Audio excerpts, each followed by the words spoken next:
Hey guys, what's going on? It's your girl Tally. On my way to work this morning, late, but I'm making it, right? I got a new boss, she cool. But that's no excuse, right? Because we trying to be excellent, but it just happens like this. Sometimes. Don't make it a habit. Anyways, listen up guys. This kind of like theory has been working in me for quite a while now, right? So I just want to share this with you guys because it's going to help set you guys free in a way, you know, in a way of thinking. Now the thing. Ooh, where do I start? There's just so many ways to start. But the first thing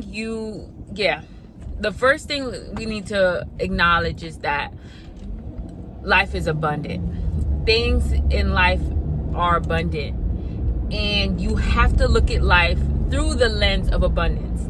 There's people who look at life through the lens of like there's a shortage, it's a scarcity. They have a scarcity mindset where they feel like there's not enough. I don't know, it could be anything. There's not enough money, there's not enough people, you know, to love you or something like that. And like if you feel like there's not enough money, you're gonna be greedy and you're not gonna want to give, and you're gonna do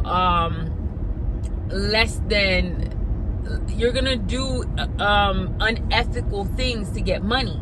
Now if you don't feel like there will be someone else out there in terms of people that will love you, you're going to hold on to people that don't love you, or people who are not demonstrating love towards you, and you're going to want to hold on to people who treat you wrong. Why? Because you don't see life through the lens of abundance, and you don't think that there's more out there. And then you're going to stay in places, whether that's a job or I don't know, a school, your own place, your apartment, anywhere. It could be any place, any social gathering, or it could be the place that you live. And if you don't feel like, you know, first of all, see, what helps me look at things through abundance is because I know I serve an abundant God. So when you know that God is capable of anything and nothing's impossible for him, that helps you look at life through the lens of abundance. Like there's more out there, there's opportunities, I can get anything. If I lose something, I can get something better. Like that's what helps me see life like that. So it's like if you're in a place, all right, or you're living somewhere that you kind of see that it's not right for you, but you don't want to give it up because you don't think there's other things that could be better out there that can hold you in that place. So it's like it's like I live life through the lenses of looking at everything through abundance. At least I try to see like when it comes to just opportunities, people, places, or things, I just see it and I'm like, you know what, if this doesn't work out, I'll find something better. And that doesn't mean that you give up on things quickly neither. You know, it doesn't mean that you are a giver-upper, or you just you abandon ship quickly and you don't have any loyalty to anything. No, that doesn't mean that. That means when you really make a conscious decision and you use your discernment and you realize or you acknowledge like things are not working out, and you spent time and you invested time and energy or money into this, and you see that it's just not working. Eventually you have to do something else. Because what do they say the definition of insanity is? You know, what people say, doing the same thing over and over and expecting a different result. If you have invested enough time and energy into something and you see it's just not working out, then you have to eventually make a conscious decision. And I know that doesn't apply to everything, because there's certain things like you're gonna stay in there. Like let's say if it's a family member or a parent, a child that things are not working out with, you know, you're not going to want to give up on them. Even if you don't give up on them, you have to approach the situation in a different way. That's just wisdom, to approach the situation differently. You'll never give up on that person, but you have to try a strategy with them, right? But I'm just talking in terms of things that it's not that they may be near and dear to you, but you might have to let it go. You might have to let it go because you're just seeing that after time and investment, like, it's not working, and you're not gonna die without this thing. You're still gonna live, and most likely you'll find something better. And that's really how I look at life. It's really how I choose to look at life nowadays, especially that I just have the confidence to look at life, because it also takes a certain level of confidence in God, confidence in yourself, that you'll be able to make it happen, or God will be able to make it happen for you. You don't know how, you don't know when, you don't know if, for real, but you just know something better is coming. So now that's a level of faith. So what we did, we said abundance mindset, looking at life abundantly. We said confidence, and then we said faith. So it's just so much that goes into that abundance mindset. You have to just have faith.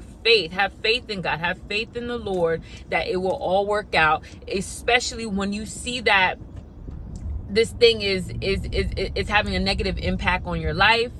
It's not helping you become your best self. It's no longer pouring into you, and even if it's not pouring into you, it's just taking too much, because there's certain things that it doesn't pour into us. It's us who have to pour into it. Like if you have people that you're mentoring, or you have, I don't know, there's other things out there that you're not expecting a return. If you're doing charity, you're not really expecting a return. If you're doing out of the goodness of your heart, you're expecting to pour into other people. So if that relationship is like that, and you're no longer pouring from your excess, but this thing is actually robbing you, it's actually sucking you dry, those are situations that you really have to reconsider.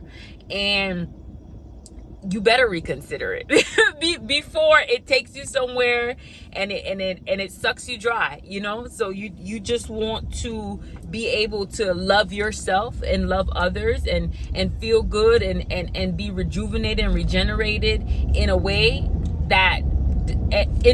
and you need that for yourself in order to be able to pour out and fill up other people's cup and do other things. So these are just things. So that's just the basic of what I'm about to say. All right. And I'm going to tie it right back into kind of relationships, not relationships, but like as you're a single person and you are out here trying to find who's good for you. You're not even trying to find, because as a woman, you let it come to you, but you know what I mean. You let it come to you as a woman. So you're not on the hunt, baby. You're not on the hunt. You're not trying to find no husband, but you're placing yourself in circumstances, in different settings. You're putting in the effort, looking good, placing yourself in different settings so you could attract who you want to attract. All right.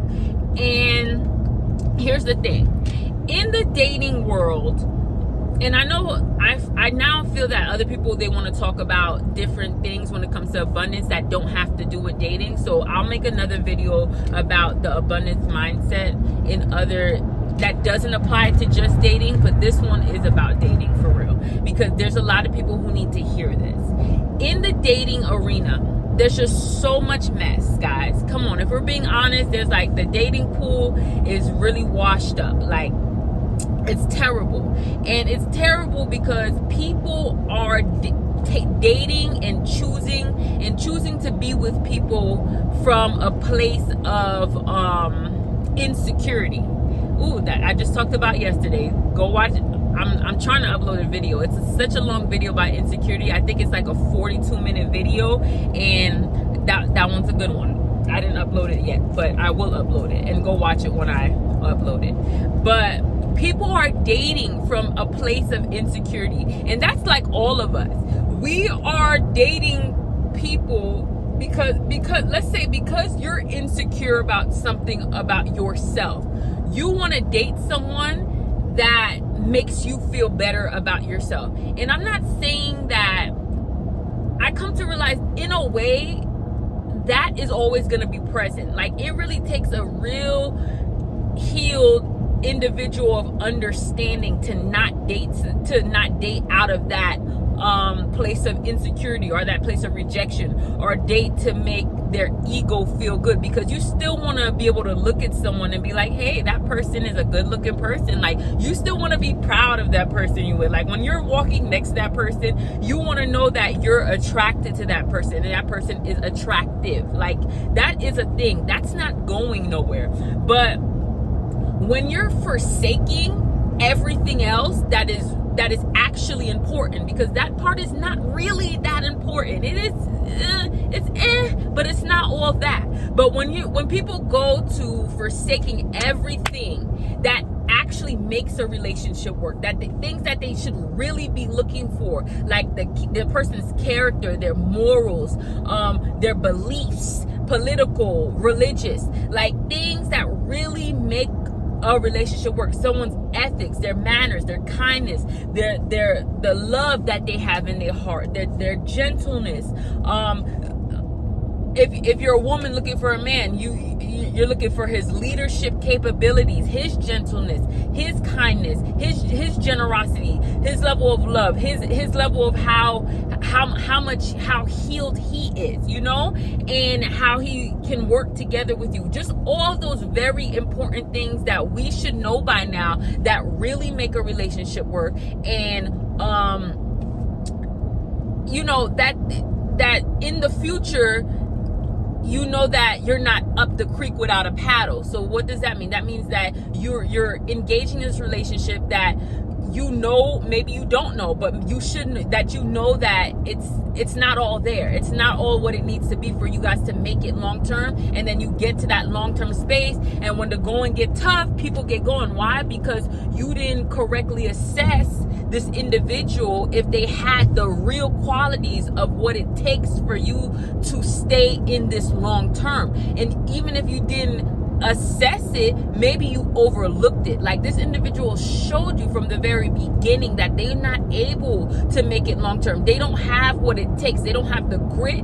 They don't have the level of commitment that they need to take to stay in a long-term relationship, or to even get married, to stay in a long-term marriage. Maybe this individual marriage was not even on their bucket list. They've never seen a successful marriage. That's not even something that they desire. But that's all things that are assessed at the very beginning, that I feel like in the dating world now that people are overlooking, because they rather have somebody who makes them feel better about themselves. The looks wise, somebody who in their looks, right, it makes them feel better about themselves. Like, if I could get this person, that means that I'm worthy now. If I could get this person, that means that I'm valuable now. Like the kids that were picking on me back when I was in high school or middle school or elementary, now I know that now I don't have to.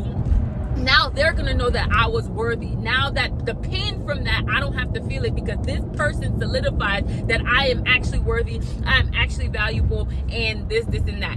And I feel like that's where a lot of people are coming from with this. All right, now I'm going to say a few examples about this, and please do not get in your feelings, because everybody has something about them that you may have been picked on, you may have been bullied for, you may not have been, but if this could be you, then you have to really do a deep soul search to realize, is this me? Am I choosing people from that part of me? I'm always willing to put myself on the line. Growing up, you guys know I was bullied. If you watch any of my videos, you know I was bullied, and I was bullied for many reasons, but the main reason, I was always bigger. You know what I'm saying? I was always the big girl. I was always the chubby girl, the fat girl, right? So in that, what happens? The chubby girl never gets the cute guy in school. At most, she's gonna be friends with the cute guy, which that happens sometimes. They'll be friends, but at most, sometimes it's even the cute guy that's cracking on her and bullying her. So she never gets that guy. So in my life right now, if I don't heal from that, and I feel like I'm healed from that, but of course, I guess healing is like a lifetime journey. That's what they say. But I feel healed. But yeah, I could have a few remnants of that left over. And at this time, when I'm feeling better in my life, I dropped a lot of weight, and I'm feeling good about myself. Now that I have the opportunity to date on a different level. And if we're being real about it, that is true. There, when you lose a significant amount of weight, it does change the level on where you can date at. And I know that bigger people may not agree with me, but don't forget that I was big, so I know. And that may not be true for everyone, because you see big girls have fine men, but I'm talking about what's common. I'm talking about what's on average. That's what I'm talking about. But don't get me wrong, I know big, luscious, pretty girls, curvaceous girls can bag really fine men, all right? But that was not my story for majority. I had a few cute ones, I'm not gonna lie, but that was not majority of the time. That was not on average, even for me specifically. But it's not on average, like it's not spread out wide, you know, because even in the movies, and people are really programmed from what they see in the media, in the movies, and in there. I know you guys saying it's not real life, but people do get programmed from that. So where do we get the jock and the cheerleader reference and things like that, and the geek and the, you know what I'm saying? We get all those references from movies. So all I'm saying is that if I don't heal, in those movies, we never see them always, like, when they're casting these roles, you never really see them cast the big girl in those roles. So society is affected by that, whether we want to admit it or not. Moving on. All I'm saying is that if I don't heal from that, then I'm going to start wanting to date the guys that the guys that look like the guys that I couldn't get when I was in middle school, high school, or elementary. That's what I'm gonna shoot for. And if I'm unhealed, I'm not saying it's wrong to want to date those guys, okay? Because everybody wants to date something that's attractive. But what I'm saying is, when you overlook real qualities in a person, real qualities that could make a marriage work. For me, I say I'm a Christian woman and I want a man who has similar beliefs as me. That means I want a Christian man who really loves God, who really want to serve God, who really wants to obey God. That means that should be the number one, the first and foremost, for real. The first and foremost thing that I look at when I'm dating a guy, when I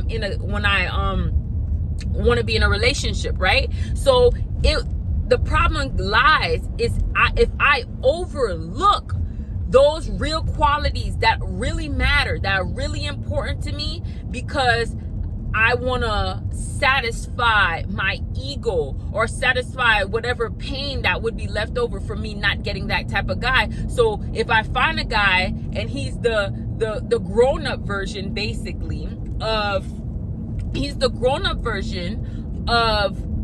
the guy who I couldn't get when I was in middle school and high school or elementary, then I choose him. The problem lies is if I choose him just because of that. I choose him, or, you know, I accept his pursuit, because, you know, we're not choosing, we're accepting pursuit. So I choose that guy because I just want my ego boost. I just want to boost the girl's ego who was in middle school and couldn't get them. Like, I'm trying to still heal my inner child by choosing a man who looks like that type of guy. And that's where the problem lies, because when the going gets tough, when we talk about actually being married and happy, when we're talking about serving God together and being, you know what I'm saying, serving God together and living together, that is not going to suffice. It will fall.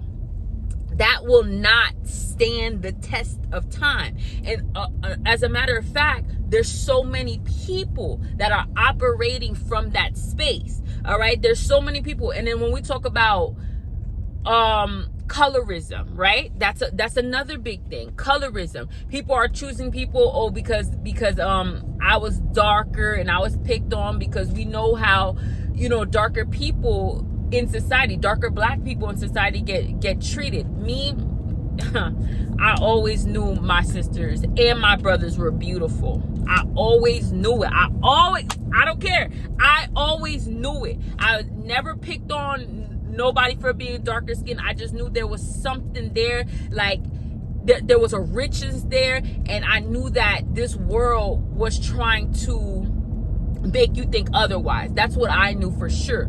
So, and also growing up, like, I used to always be friends with, you know, brown skin and darker skin women, and they used to get all the guys. Like, not all the guys, but they used to get a lot of guys. So it's like, personally, I didn't witness the girls that were around me have a problem snatching and pulling men, okay? But I know it's there. I know it's a fact. But I never had, me witnessing it, my girls were snatching. My darker skin, brown skin, dark brown skin girls, they was snatching. They was pulling. They ain't had no problems in that area. That's me witnessing. But I know that's an issue in this world. So you got people who are choosing a certain color of people, whether that be lighter skin, whether that be darker skin, because they feel like, you know, a guy, most likely it's a guy who was lighter skin. He got picked on for being lighter skin, because lighter skin is not seen as being hard, tough, or strength on a man, right? On a man, that's not seen as being tough or having strength. So he goes and chooses a girl, not because of real qualities that matter, but just because he wants to seem like more like he has more strength or more tougher. So he chooses a darker skinned woman. There's nothing wrong with him choosing a darker skinned woman, but the problem lies is, did he really evaluate and assess that woman to see if she really has what he needs for long term? Now, there's guys who they were darker skinned. I can't believe this. Yeah, so there's guys who are darker skinned, and you know, if you was darker skinned, man or woman, you was really picked on back in the day, back in the early 2000s. I don't know if it's like that now. It could still be very well, but early 2000s, mid 2000s, if you were a darker skinned person growing up, you had a hard time with that, and people were bullying you because of that. Nowadays, people are, you know, they on it a little more. They feeling y'all really in style. But back in the day, growing up, you know how it was. So now, because of that, you may grow up and now you may choose somebody who's lighter skin. Why? Not because they have qualities that you need, not because this is someone that you need for your future to push the kingdom forward, to like someone that God really sent you to really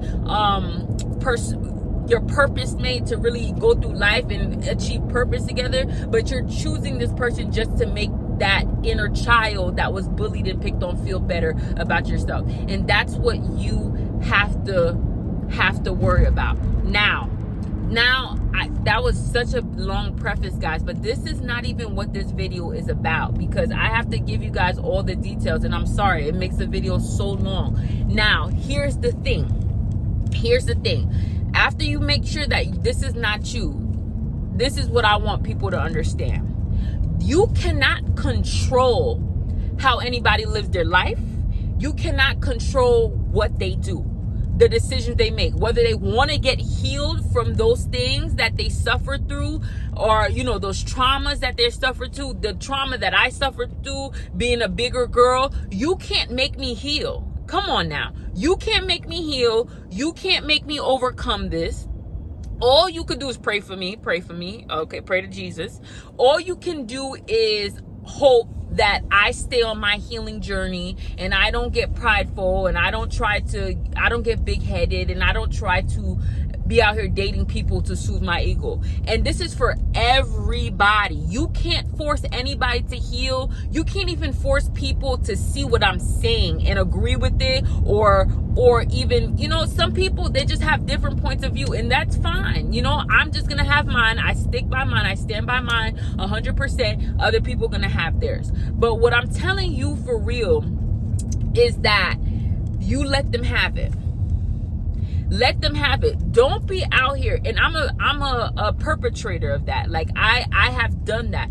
Don't be out here trying to force people to do better and choose better, and realize that their choices and actions that they're making is from a place of trauma. Hello. I made that video, guys.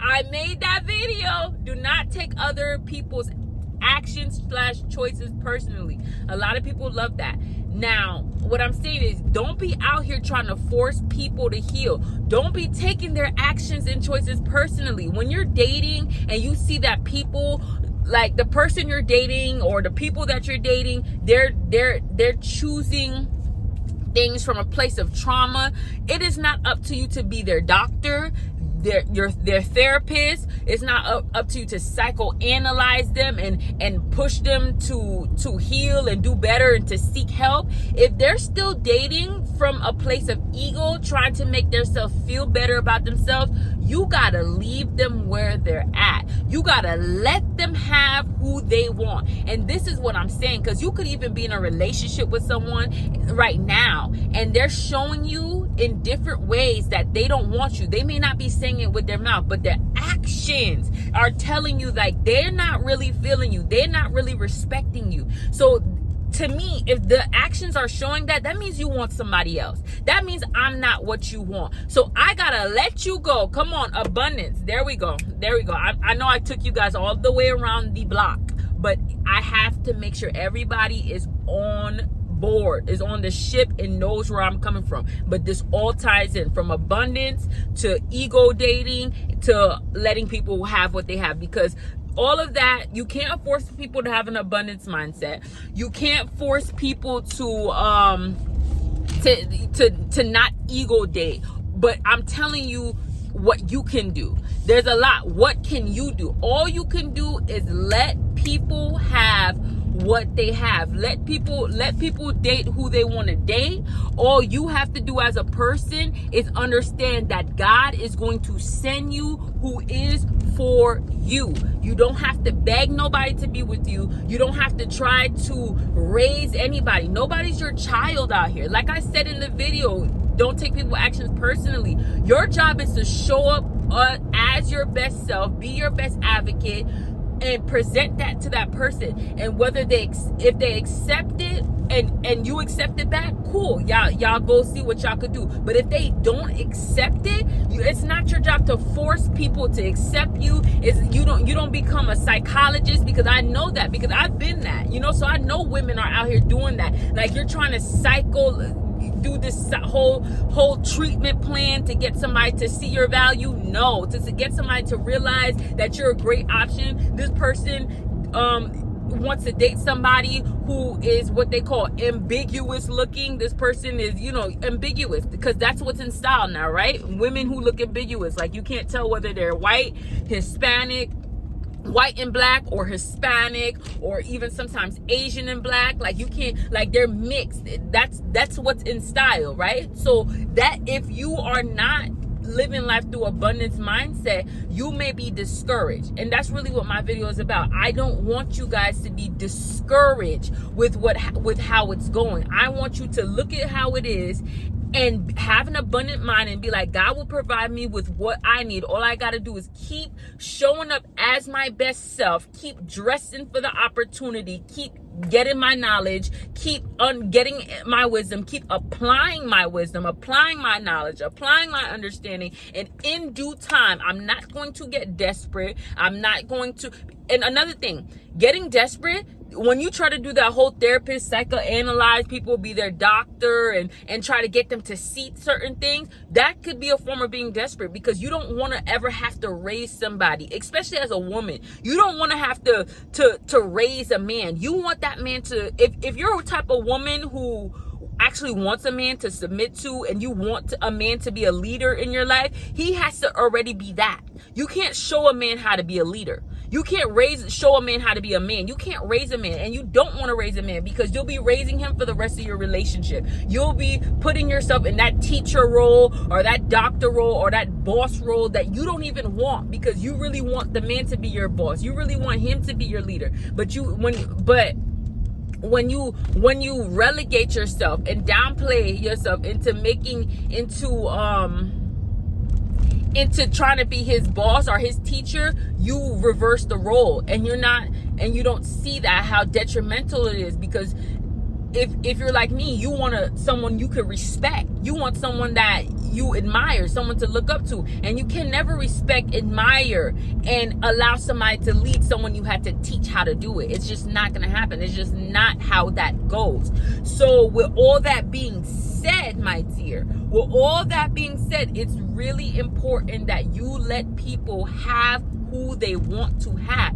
It's like, even though I have this information and I know this information, I'm still not going to force somebody to heal. I'm still not going to force somebody to be with me when they want somebody who's going to soothe their ego for who they got picked on, who's going to soothe their inner child from what they got picked on when they was in middle school. I'm not gonna do that. That's not my job. That's their job. They have to do the learning, like I did, like how I went on a journey and got the knowledge and wisdom to overcome this and heal from this thing. Just like I did, I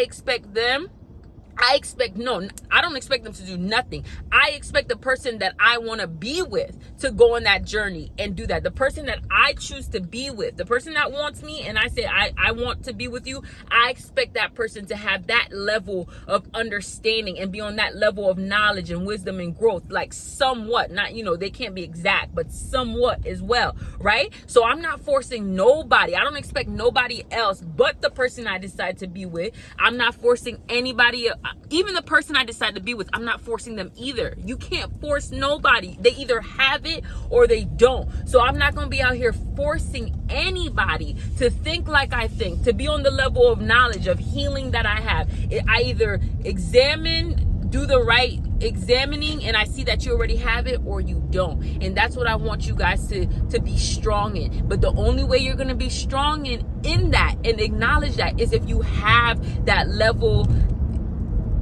Yes, my nail's missing. Is if you have that mindset of abundance, because abundance, if abundance gives you the power to be able to let things go, because you'll get better. So if you experience somebody who is not ready, who's not on the level that they need to be on, if that's your experience, if you're not thinking through the mindset of abundance, you're not going to be able to let this person go. You're not going to be able to let this person go because in your mind you're experiencing fear, or you have what they call a scarcity mindset. So if you let this person go, in your mind you're not sure if you'll be able to get somebody like this or get somebody better than this. And if that's you're putting yourself through a lot. And I feel bad, but that's what you choose for yourself. So I'm just asking you guys that choose abundance and choose to look at the world that, listen, I have God.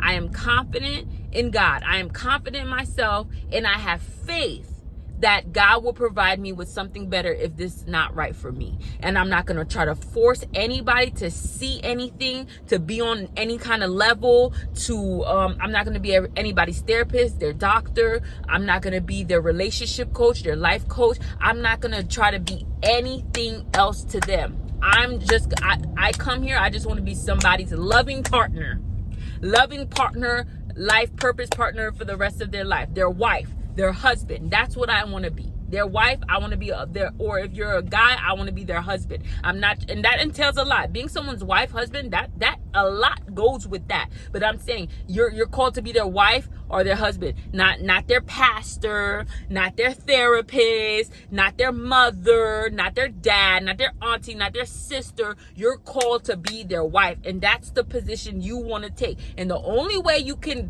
rest easy in that position is if you chose somebody who is right for you. So you did the right type of evaluation, right? And then you allow them to be who they are.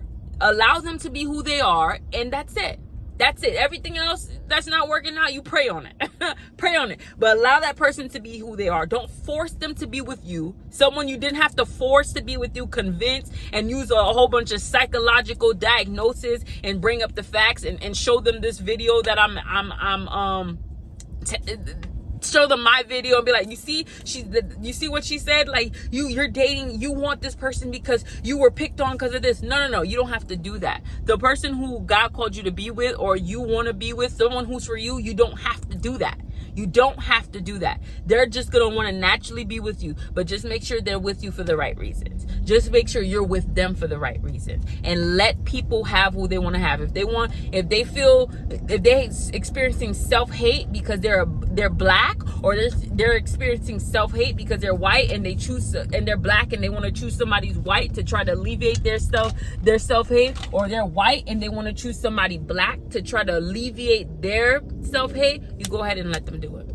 It's terrible. I'm sorry about it, but you go ahead and you let them do it, because there's always consequences for people's actions. It's up to them. They're gonna have to undergo the consequences of their actions if they did not choose the right person. That doesn't go to say that everybody who's in an interracial relationship, they chose wrong. Some of those relationships are